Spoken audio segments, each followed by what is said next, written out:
is called Café Anyway.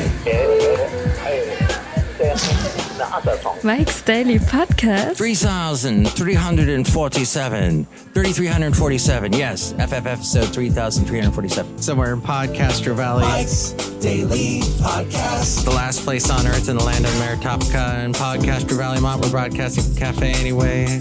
Oh, I don't have an electrical vehicle, so I don't know if this is exciting to you, but the electric vehicle credit is coming back.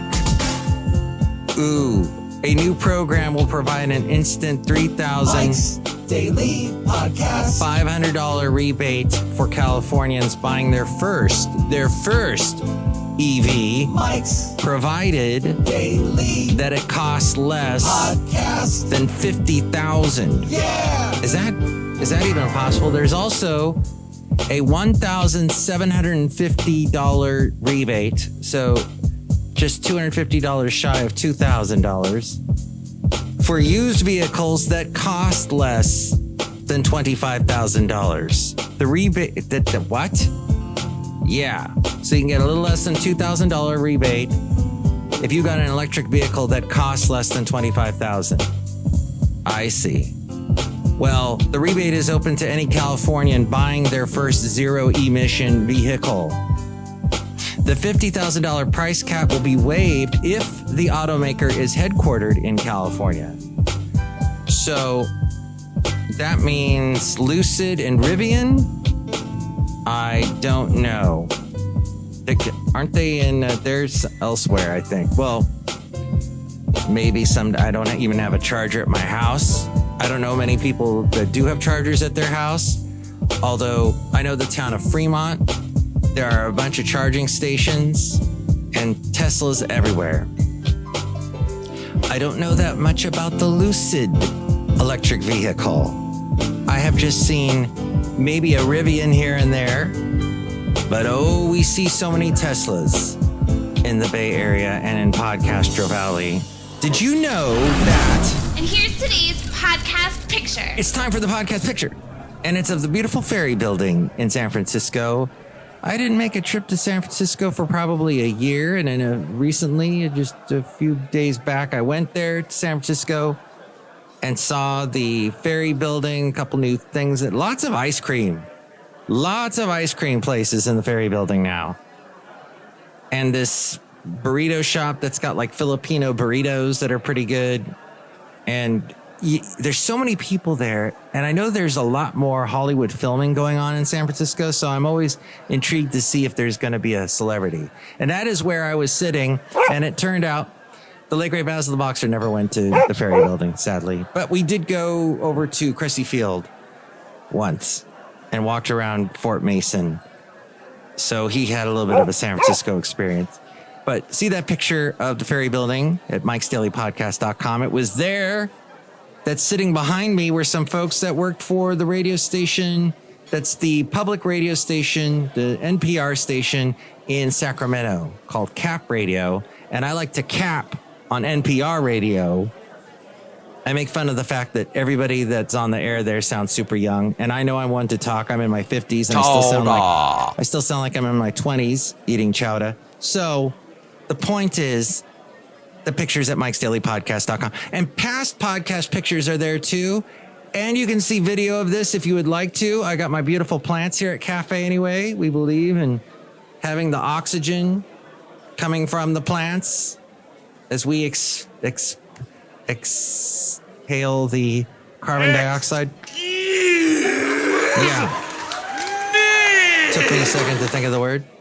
So see that at mikesdailypodcast.com. I pay for that website, so hey, feel free. You can go there for free.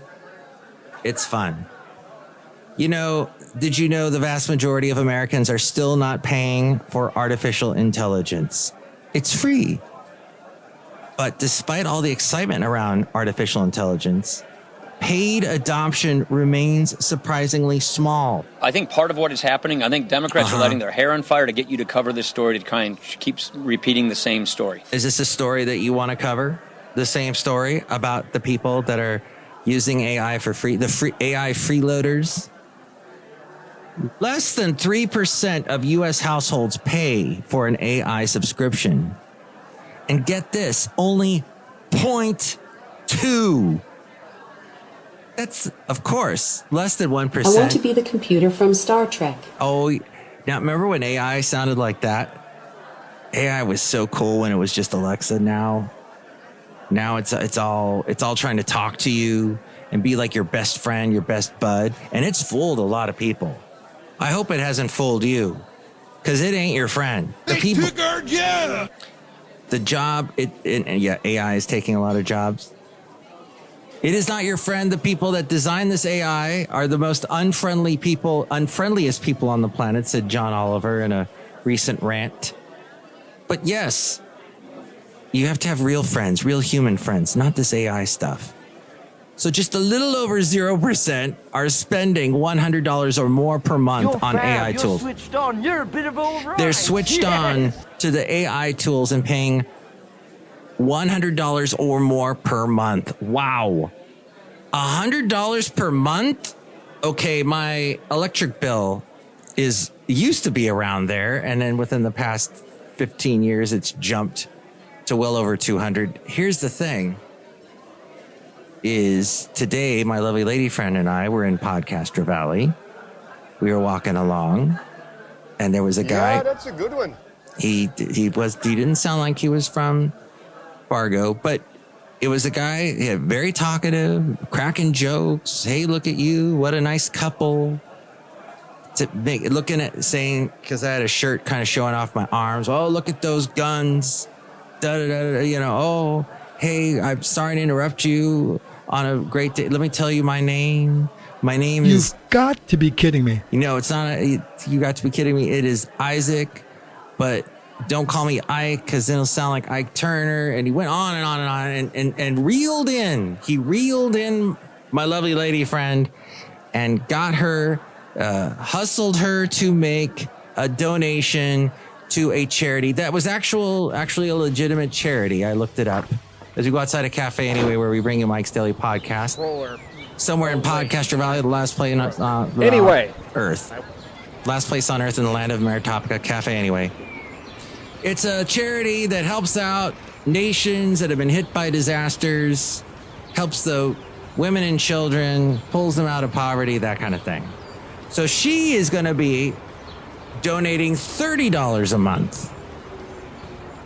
For an extra $70, she could be having an AI tool. Ain't nobody got time for that. But no one's got time for that. That means the AI revolution is still largely being funded by businesses, not consumers.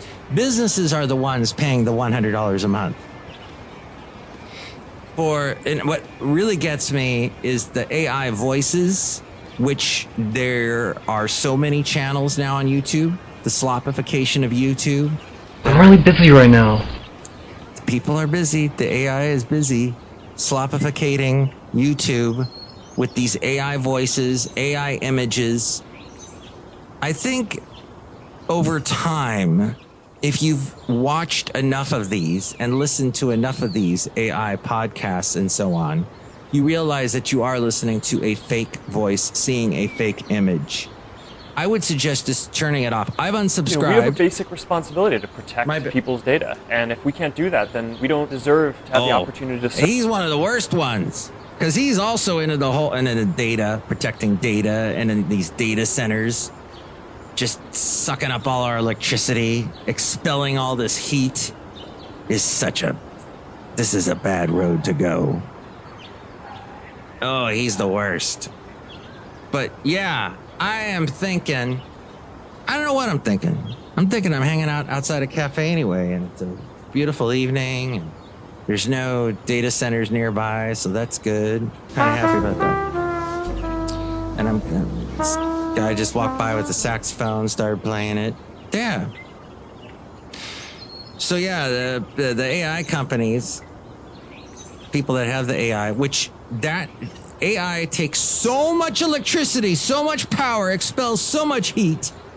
And just to answer a stupid question that you have no patience to look up using a regular search engine, you've got to have some voice that you talk to back and forth. That takes all this electricity, but People are hooked on it. They're nuts. They know nothing. And the people are nuts with it because it's free.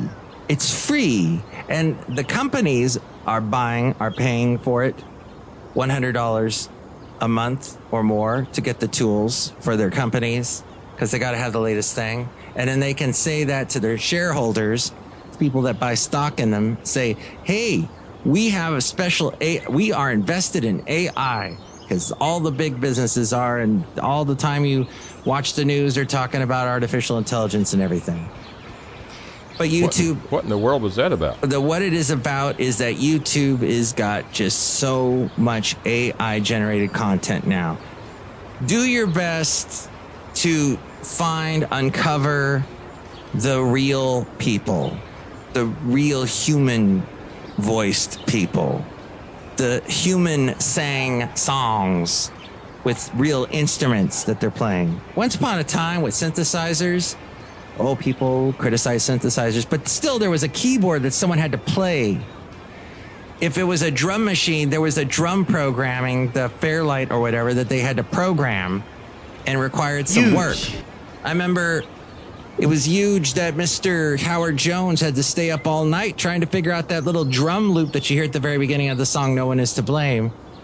He did two versions. There was the album version that originally when it came out, what was that album called?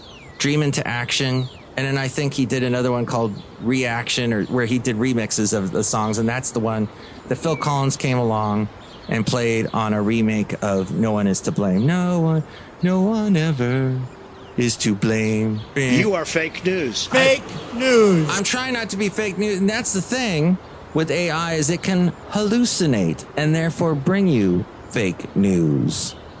So just be aware about that. And beware of the real life Jurassic Park.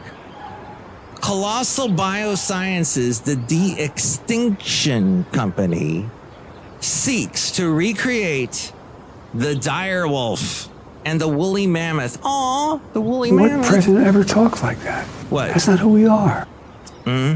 Was he talking about the woolly mammoth? Well, they are in talks to raise new money at a valuation of at least $20 billion to create this thing where they're bringing back the dire wolf and the woolly mammoth. What? And then speaking of California, although it is called Jersey Mike's, we do have a lot of those. In the Bay Area, they started popping up here and there about 15 years ago. And I was all excited because I remember we had Jersey Mike's down in Ventura County. And I used to go in and ask for extra lettuce, which is not the... I caught you a delicious bass. They don't have a delicious bass Jersey Mike sandwich. But you would go in there and I would ask for extra lettuce. Now, of course, there's the cycloserve... blostosis thing. That's it. What is it called? Psychosomaticsosis. The thing that's causing people to rush to the bathroom.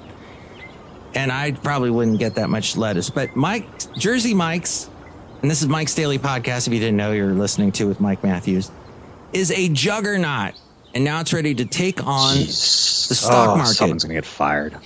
If they don't do well, I guess so. But Jersey Mike's overtook Chick-fil-A. Let me say that again.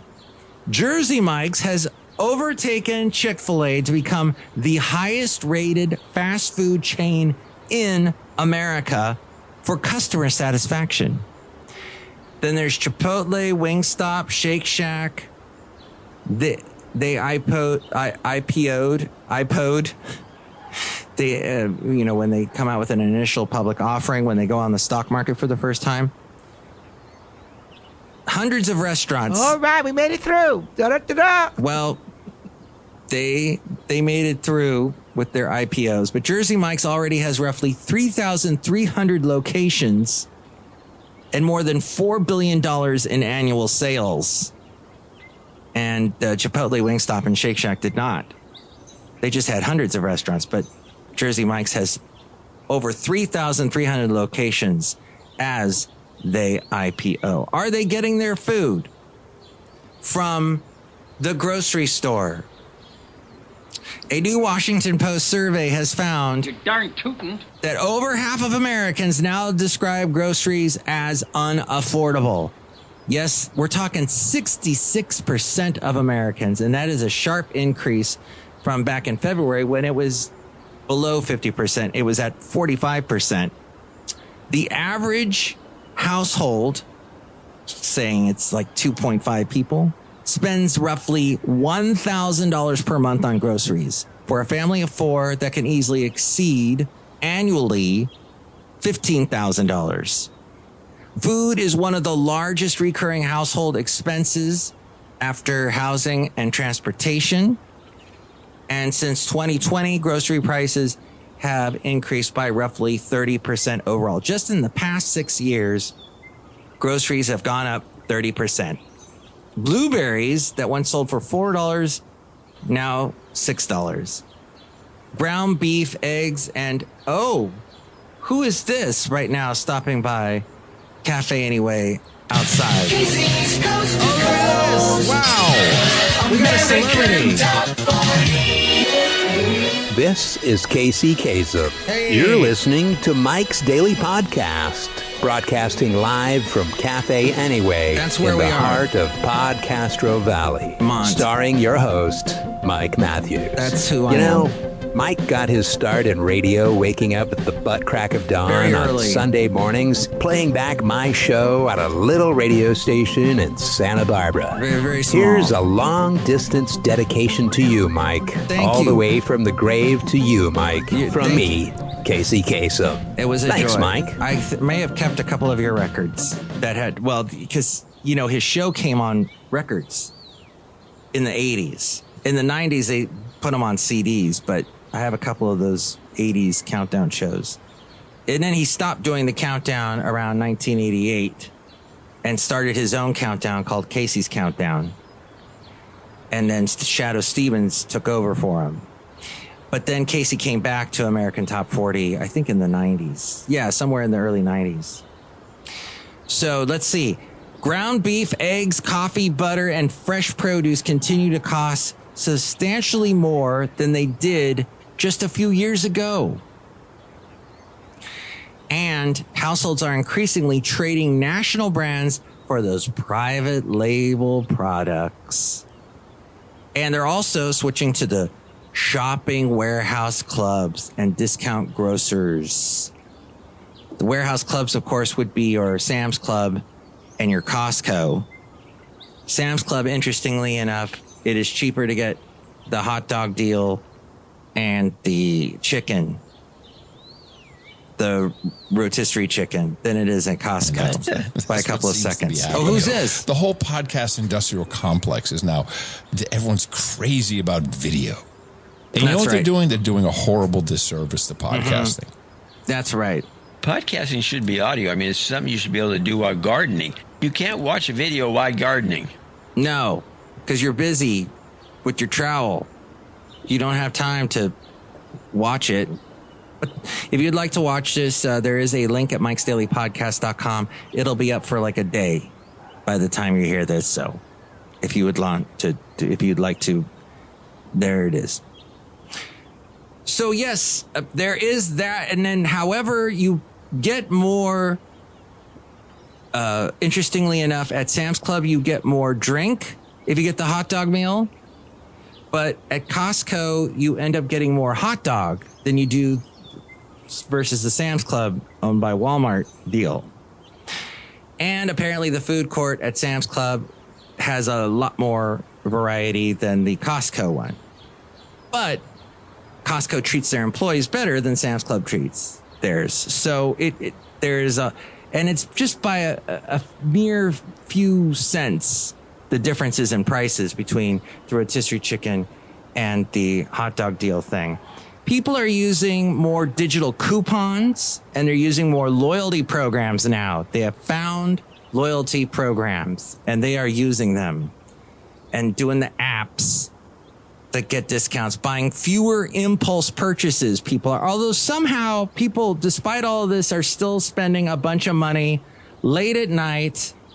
They will be scrolling through their phone on one of their apps and they, oh, that looks nice. They see something on Pinterest. not mentioning anything my lovely lady friend does. And they go, oh, that looks, I like that shirt. And they buy it right there, 11 o'clock at night. Those impulse buys are gonna get you. Although she's also donating to charity, so hey. But buying fewer impulse purchases, people are trying that, and also purchasing only the necessities. Retailers known for value, including Costco, Walmart, Aldi, which we don't have in California. I don't see it anywhere. Now, I know Trader Joe's is owned by Aldi, and we got Trader Joe's all over the place here in California. When I lived in Huntsville, Alabama, we didn't have any Trader Joe's. We did get an Aldi there after I left, but so people are doing those places, those discount food places like Aldi's, like we got, what's it called? Food Max, that's owned by Safeway in the Bay Area. I used to go there a lot, but lately I don't think it was too beneficial to me. You gotta really scavenger hunt in there to find the things that are on super discounts. But people like the warehouse clubs. Oh, grocery outlet. That's another place. But that place has stuff come and go. Something you saw that was on a discount one week. But that's true of Costco too. You might see something there one week and then it's gone the next. So, but yes, people are trying all these things to try and save money. Now, we have Mike Matthews talking to you right now, and he's being visited by a very special guest. Hi, Mike. It's Benita the Rodeo Queen. Hell yeah! And to Disgruntled Fiddle Player, tell you what. What? We got the horse Nilly here right now hanging out with us. Tell you what. What? Did you get our voice and everything when we was talking just now? Because sometimes I know your microphone cuts out when you're over there in Podcaster Valley Mont. You know, what he's saying is I have a different microphone right now that's a Yeti, and for some reason it cannot handle the voice of Benita or Madame Rootabega or Floyd the Floorman or the Brewmaster. But if we're lucky, it handled the voice today. Thank you, Disgruntled Fiddle Player. Look who else is here. Oh, Mike, I made just root beer. Have some right now. All right, I should have a sip of your root beer. You work so hard to make it like that cake, like the not Manchester Orchestra, because they had that wonderful song. I believe you loved me. You and me are in the daydream. Manchester something. Bells or Cathedral. That's it, isn't it? Wasn't that the big hit? The guy from... Hey, what happened? And what was it from Harry Potter? The Richard Harris guy sang it. Fascinating. Hey, you know what? We need some advice about crypto. We should have some advice about crypto right now. Any quick thoughts for us on pro and con on crypto? A lot of times, a lot of older people just aren't going to understand it. It's super volatile. It acts like a risk asset. I don't really buy the destruction of the dollar. Like, well, if we have a fiat currency, there's no backing to it. So if it ever goes to zero, you're going to own crypto. Well, US dollar ever goes to zero, good luck logging in onto any internet, right? Yeah. How are you going to exchange crypto? I'd rather own gasoline and bullets at that point if we're going to be, Mad Max beyond Thunderdome. So I don't like that angle at all. We don't need another hero. Manchester Cathedral, I think it was. All right. Well, my point is that Brewmaster, this root beer is absolutely fantastic. Yeah, I make the root beer. And people help me down there in the basement of the Café Anyway. And some of them look like Harry Potter, but I tell them to go away. And then there are people that stop by and I give them the root beer and I say, drink right now, I'll cut you. You say what? Drink right now, I'll cut you. Okay, that was really forceful. Root beer, because I'm the brewmaster. Oh. Fascinating. That's true. That all happens, ladies and gentlemen. If there's indeed ladies and gentlemen listening to me, if they are, they should call this number. Call Mike at the Café Anyway hotline. Area code 510-228-4646. 440. That really is some good root beer, and I need it on a hot day like today. Drink right now, I'll cut you. I did. So, yes, what is happening is that there is AI slopification on YouTube. Tell your friends. This doesn't seem to be getting any news, even though there are hardworking news people that are real people that you see doing their little channels, or these podcasters that are sitting in their little studios that they've spent thousands and thousands of dollars to create, and they got their cool microphones, and they're sitting in their nice gamer chairs, and they're, hey, watch my podcast. But if you're watching it, it's not a podcast. It's a video show. It's a wannabe TV show. But California, we sadly are the ones to blame for artificial intelligence. And these artificial intelligence data centers, which the data centers are needed to create this AI phenomenon that people are using apparently for free because they can. And they like that they get used to this fake voice that talks to them and says, how you doing today, Mike? Hey, that's a great question. And compliment you and blow smoke in a certain region. And they are just to not be believed. But yes, the AI data centers, which nobody wants anywhere in this country. If you say AI data center or any kind of data center, people go, not in my town, not here. NIMBY, NIMBY, NIMBY. Well, the AI data centers are essentially giant electricity factories in reverse. California already, because they're sucking up all this electricity. We already have more, get this, in California, we have more than 200 data centers. We are one of the largest data center markets in the country, which I guess we deserve because we created this mess to begin with. San Francisco is one of the most expensive places to live now because of all the AI industry. It was going down during COVID. It was starting to go off a precipice, and now it's shot back up again because of all this AI. Data centers currently represent about 2%. Only 2%, though, I'm surprised to see, of our peak electricity demand here in California. But that could rise to 9% in the next 14 years by 2040 as AI expands. It's getting near to 10% by 2040.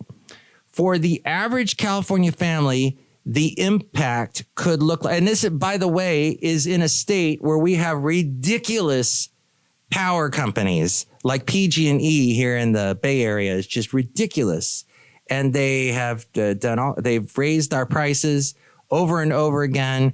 They caused horrible fires about 6 and 5 years ago, where you just couldn't breathe. It's exactly what's going on the East Coast and close to Canada, all the states close to Canada getting bombarded by all the smoke. This is what we went through. So a typical PG&E residential customer can easily spend roughly $300 per month on electricity. That comes out to about $3,600 a year. For a household paying about $250 per month for electricity, that would mean a 5% increase would mean you'd have to spend another $150 on top of that per year to the, I guess that comes out to what? Add the 150 to the 36 that I'm doing math while I'm doing my podcast. I was told there would not be any math. Anyway, it's going up. 10% increase would mean another $300 per year. Yikes. California households already pay some of the highest electricity rates in America. So yeah, that would be $4,000 you'd be ending up having to pay a year. So this is what we're dealing with in California. Your state may vary wherever you are listening to this. If you're listening to this on Camera Radio, thank you. Tell your friends. We're heard every weekday morning at 5:30. Thank you to Barry Funkhauser for that. And make sure to support cameradio.org. And with all things having to do with Mike's Daily Podcast, we go to the mainframe and hear from A-Frame. Thank you for listening. Mike's Daily Podcast is written and produced and performed by Mike Matthews. His podcast is super easy to find.